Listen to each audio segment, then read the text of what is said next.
Good morning, good evening, good afternoon, good night, wherever you find yourself watching Spoon TV live here this morning from the grounds of the Supreme Court in Liberia on Capitol Hill.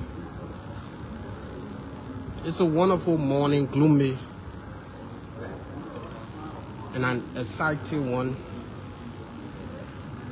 As you can see, the sunlight blazing across vehicles in the parking lot of the Supreme Court. Just tell us whether our sound is quite correct. My name is Strokon Flammer, and I will be joined by my colleagues here at the historic grounds of the Temple of Justice in Monrovia, where the former Chief Justice of the Republic of Liberia, former Senator of Maryland County, a former National Elections Commission Chairperson, Madam Gloria Musu-Scott, will be sentenced today. Madam Gloria Musu-Scott and 3 others will be sentenced today.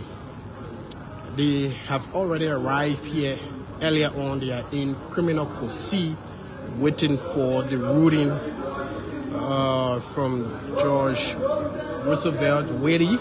But I'll be joined by my professional colleague who has been following this story. She's a veteran journalist, Liberian journalist who have been following this case.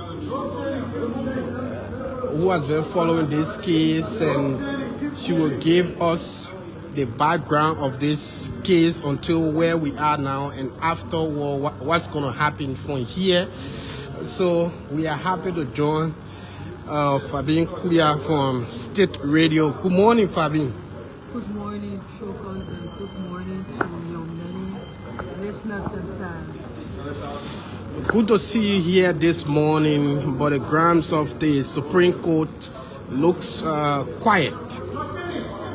Well, you are correct. It seems to be quiet this morning, but not so quiet, because there are cases up, and from all indication, whenever you see the flag up at the Supreme Court, that means there are cases before the court. And earlier on, before we came on, you saw a lot of people trying to come. So there are so many cases up there, election matters, and so at the basement of the court where there is criminal court A, we are here awaiting the sentencing of former Chief Justice and 3 family members. Wow, it's a sad moment for the family, but can you just walk us through, from the journalist until to where we are? Well, there was last year, February 2023, when the news broke up that there was an alleged murder at the home of the former Chief Justice, and the victim involved was her niece per se, or her daughter, because she reared the girl from child up to present. And so based on that information we got, there was an arrest later made by the police that they were called in for questioning. And after she and her family members were called in for questioning, it was established that indeed murder was committed, and they were charged and formally sent to court. And I remember the day they were brought to court when they were arrested at their 16th Street residence. The exact date was June 22, where they were brought here at the Monrovia City Court, and they did not commence with the case because the court lacks jurisdiction over murder, and so they have to transfer the case to Criminal Court A, where that very day on June 22, they were wakes up to South Beach. And then they were in jail from June up to that time until August, when the court opened for its August term and the case was placed on the dock. And so they were indicted by the government of Liberia, and they were brought to court, and so they were arraigned before court, and they pleaded not guilty to the charge levied against them by the government. And so that meant that pleading not guilty to charges or charge levy, that means the burden of proof was on prosecution to prove the case. And so the case commenced. When the case commenced, usually it's at the discretion of the defendants to either have a jury trial or a bench trial. And so what do I mean by that? A jury trial consists of people selected from various agencies and ministries. It's a civil duty that you must perform. And so they were gathered to listen to the hearing of the case, because in a bench trial, it's the judge and the defendants, and will be a prosecution and defense team. But all in all, there was a jury trial and the case commenced. And so prosecution paraded the witnesses and subpoenaed witnesses. And after the paraded theirs, it was time for defense counsel to parade theirs. And the four main witnesses were the four defendants. But interestingly, in the case, Gloria Scott's older sister, who was one of the defendants, Rebecca Wisner, the old lady among them, took the stand. And then later on, Gloria Musu Scott was the second person that took the stand. And then the third person that took the stand was Alice Johnson. But then defense is right, they could not parade Gertrude Newton. And so among the four defendants, Gertrude did not take the stand to testify. And after that, they brought in the subpoena witnesses. But during the case, both prosecution and defense came and had the pathologists. And so the prosecution pathologist was Dr. Cooley, who came in court and had this PowerPoint presentation based on the reports that he got from the body inspection that he did on the late Charlo Musu. And not being satisfied with what all he said, defense team came and brought in the pathologist, or Nigerian American from the U.S., who came and took specimens of the late Charlo Musu, went back to the States and came back with their report.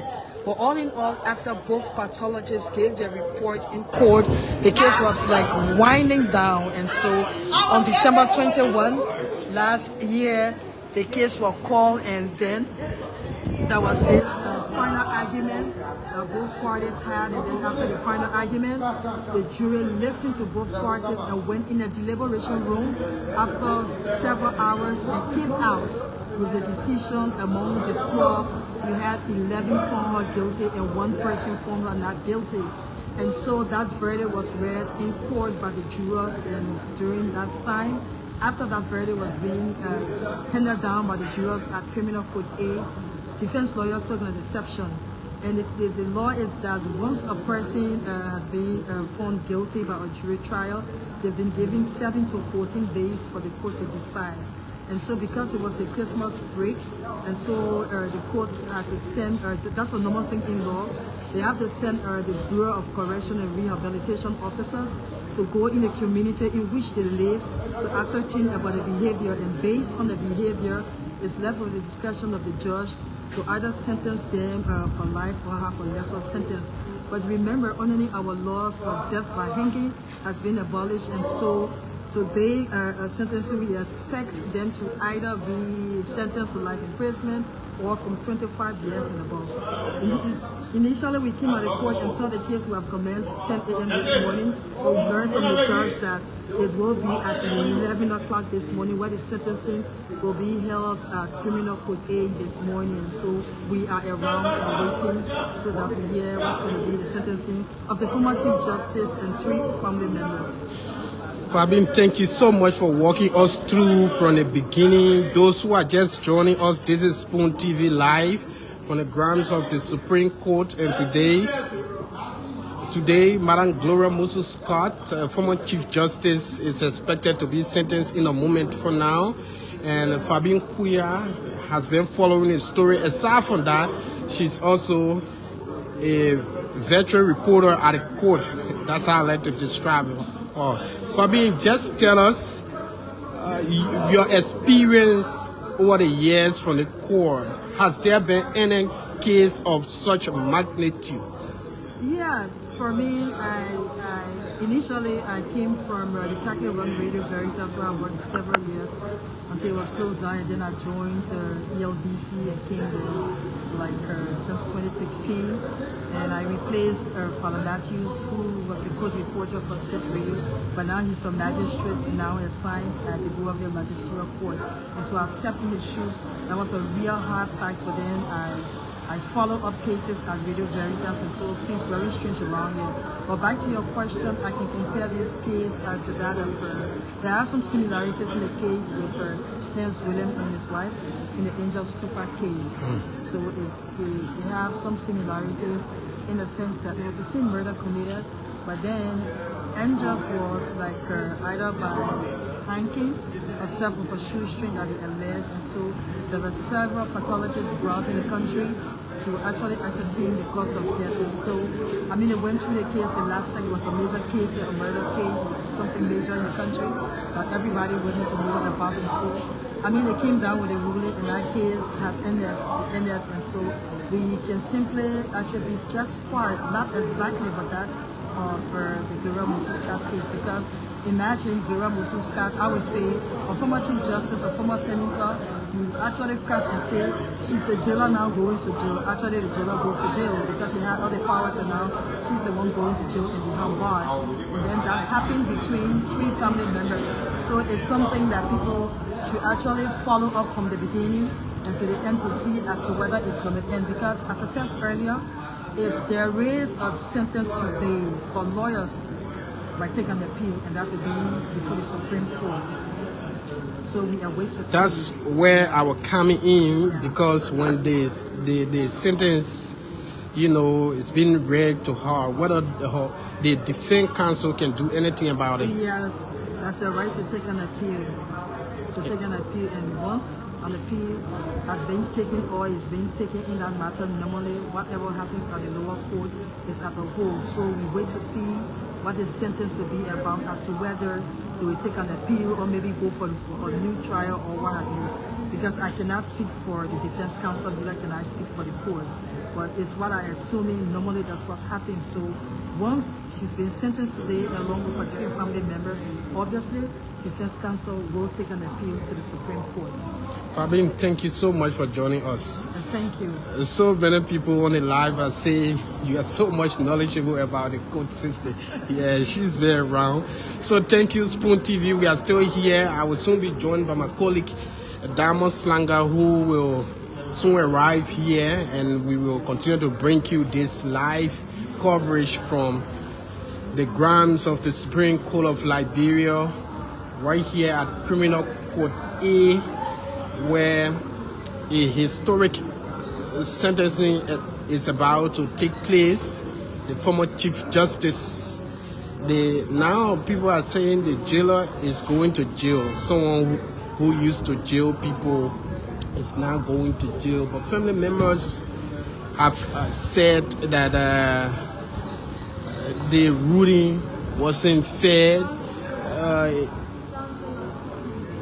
12 jurors and 11 handed down guilty verdict. They believe that the ruling was not fair enough for the former Chief Justice Gloria Mususcat, who has been brought here before the court for allegedly murdering her own child in February of last year, 2023. So it's a sad moment for the family, but again, on the flip side, it is a historic case for the court, and the court will make that decision. The decision was taken about 2 weeks ago, before the festive season, and she was found guilty along with 3 other family members who were in a house when the incident happened in Monrovia. So the court has said she's guilty because there were no intruder. Councilor Silvers, I just arrived here at the court.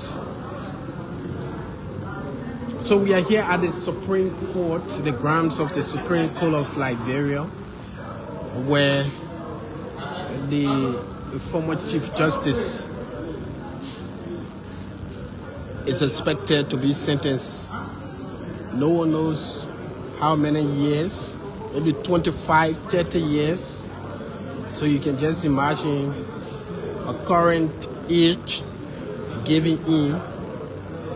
There's no sentencing by ordeal.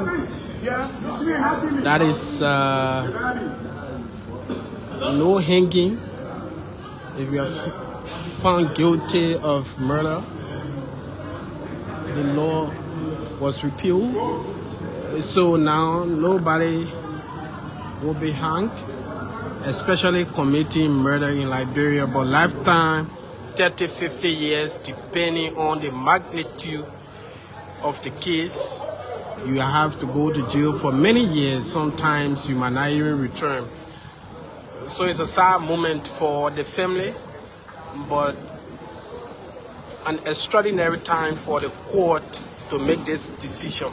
Someone who has been in the hierarchy of the court for many, many years, been around and been in the governance system of the country, is being dragged here before the court for the past.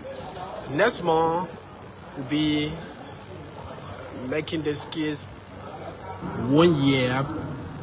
So exactly 11 months now going into this matter.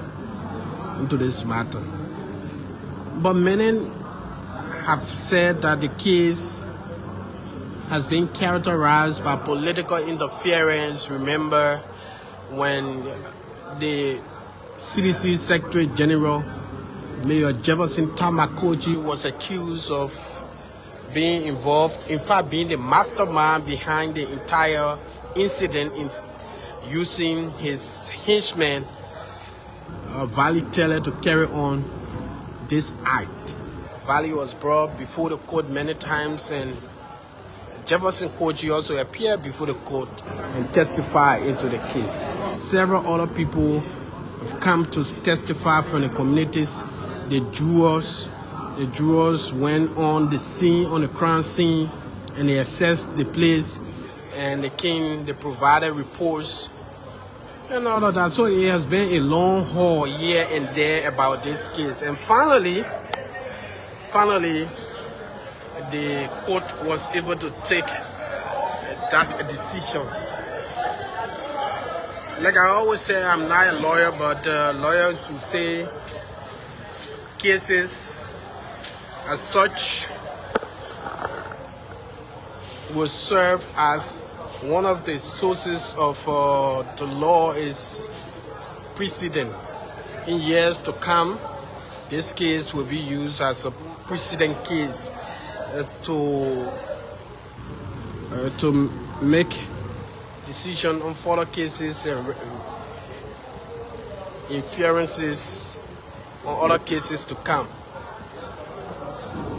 Like when the lawyers are before the judge and they are making argument, they reference cases, Republic of Liberia versus this person in 1930, Republic of Liberia and this person. So this case is of no exception. No exception, because aside from the individual involved, aside from the individual involved into this case, the political wrangling that plays in throughout this case, it tells you a lot that the murder of Charlotte Musu isn't just an easy thing. It go a long way in the law history of the country.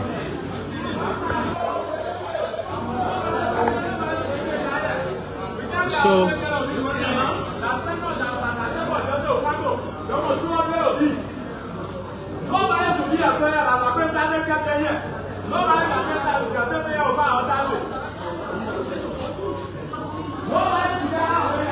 thank you.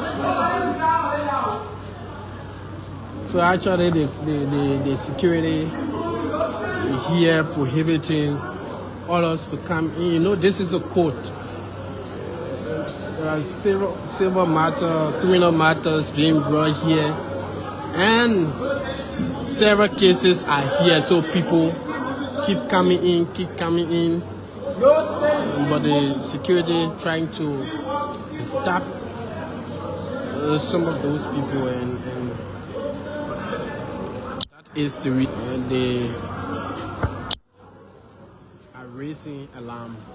So, a minute to 11, as you can see, the security are gearing up, looking, tightening all the screws to ensure that the ruling comes out in a moment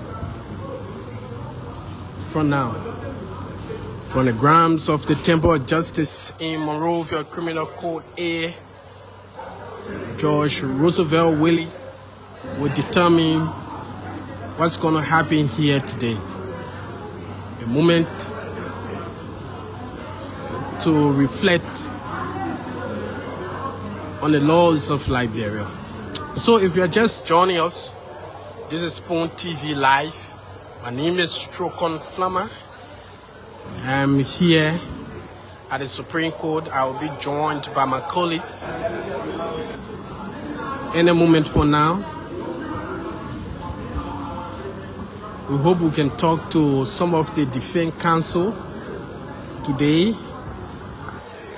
Their anticipation about this case and what will be the next step.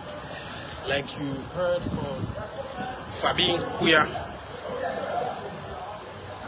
a correspondent from the state radio, that when the sentencing is being read, told the former Chief Justice, the defense counsel can take an appeal to the Supreme Court or call for retrial of the case. Maybe they may not use this venue.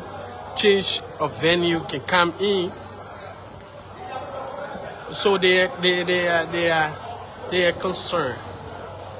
So we are waiting to see what's going to happen here today. This is Spoon TV Live, and we're going to be here. It's past 11 o'clock, and our guys are in there. The defense counsel seated, the prosecutors are all around, and we just can't wait to hear the news in there. Madam Gloria Scott, once head of this branch of government, the judiciary, the jailer is now going to jail. Whether she will go to jail today, well, we just don't know. But the ruling is expected in a moment. If you have been following the case or just joining us, in February of last year, 2023, a horrific incident happened at the home of Madam Gloria Scott. But before that time, February 8th and 9th, 2023, she had alarmed that unknown men, assassins, were after her life. And they broke into her home twice. On the 24th of February, the side incident happened. Charlotte Musu, who had just submitted her documents, her thesis to graduate from STAR, was gruesomely murdered in cold blood at the home of the former Chief Justice. According to her, before the testimonies before the police, that she drove and went to the current Chief Justice and other key figures to have the matter reported. Several individuals believes that the former Chief Justice just called the police to intervene. Since then, she has been in police custody and later charged and sentenced to court. She was charged with murder, criminal conspiracy, and of course providing false statement to state security officers. So those were the charges. So we're waiting around to see what's gonna happen next.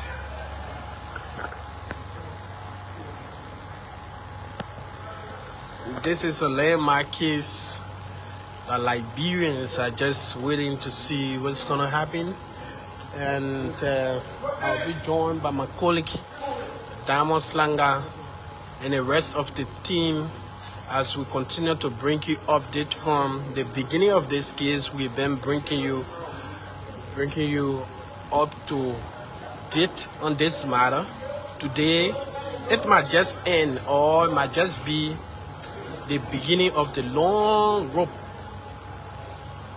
to be hauled here, because the defense counsel are saying that they, no matter what, they are going to take appeal to the Supreme Court or call for retrial of the case or change of venue. We just don't know what's going to happen here today. But in all fairness, this case, it is a high, extraordinary, iconic, and serious one for the Republic of Liberia. Former Chief Justice Madam Gloria Moses, former Senator, Maryland County, former National Elections Commission Chairperson, and one of the key roles she played, she was the President of the Constitutional Committee of the Republic of Liberia, 1986 Constitution. So this woman, she has served Liberia mercilessly in huge capacities in several areas. So this is it here. We're here. We will take a break to have our microphone prepared, everything set up. Our guys will be in the court. They will continue to bring you up, bring us information from in there. The facial expression, the clothes she's wearing, and the appearance of the judge, the euphoria in the room, and all of that. Our judicial reporter going to pin a picture about the courtroom. It's an exciting moment that you don't want to miss. Therefore, just stick around as we do some quick technical adjustment. And when we return, we will continue to bring you what we have for you. My name is Trokon Flammer, and we are here.